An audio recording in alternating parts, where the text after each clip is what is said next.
കൂട്ടുകാരെ, നിങ്ങൾക്കൊപ്പം ഞാനൊരു പരിപാടി അവതരിപ്പിക്കുന്നുണ്ട്. ഞാൻ ഒരു കഥ പറയാം. കാബ പൊളിക്കാൻ വന്ന ആനസംഘത്തിൻ്റെ കഥ. ഇസ്ലാമിൻ്റെ പിറപരുത്താൻ വഹിയാകുന്ന കൈത്തിരിയുമായി നിയോഗിക്കപ്പെട്ട പുണ്യനെ മക്കയിൽ ഭൂജിതരാകുന്നതിൻ്റെ 50 ദിവസങ്ങൾ മുമ്പാണ് സംഭവിച്ചത്. കൂട്ടുകാരെ, യമനിൽ ഒരു ഭരണാധികാരിയുണ്ട്. അബുർഹത്ത് എന്നാണ് ആ കൂരപ്പിശാചിൻ്റെ പേര്. ആളുകൾ കൂട്ടത്തോടെ ഹജ്ജിന് പോകുന്നത് അവൻ രസിച്ചില്ല. അസൂയ പൂണ്ടവൻ യമനിൽ ഒരു ചർച്ച പണിതു. കമന്യ സുന്ദര ചർച്ച. പക്ഷേ ആരും അത്രമാത്രം ഇഷ്ടപ്പെട്ടില്ല. മാത്രവുമല്ല, മൃഗങ്ങളും മനുഷ്യരും അത് മത്സ്യമാക്കുകയും ചെയ്തു.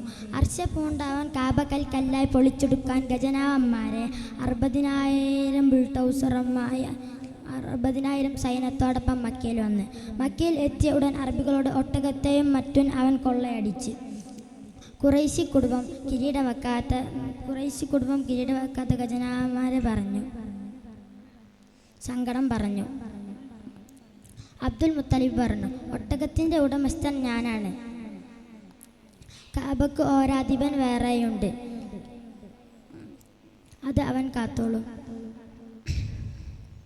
എന്നിട്ട് ഞാൻ ഈ കഥ അവസാനിപ്പിക്കുന്നു. അസ്സലാമു അലൈക്കും. ഇതോടുകൂടി ഈ മത്സരം അവസാനിച്ചിരിക്കുന്നു. വേദി 2-ൽ മധുരം മലയാളത്തിന് ശേഷം മുലാഫള മത്സരം നടക്കാൻ പോവുകയാണോ? മത്സരത്തിന് പേര് നൽകിയ മുഴുവൻ വിദ്യാർത്ഥികളും എത്രയും പെട്ടെന്ന് വേദി 2-ൽ എത്തിച്ചേരേണ്ടതാണ്.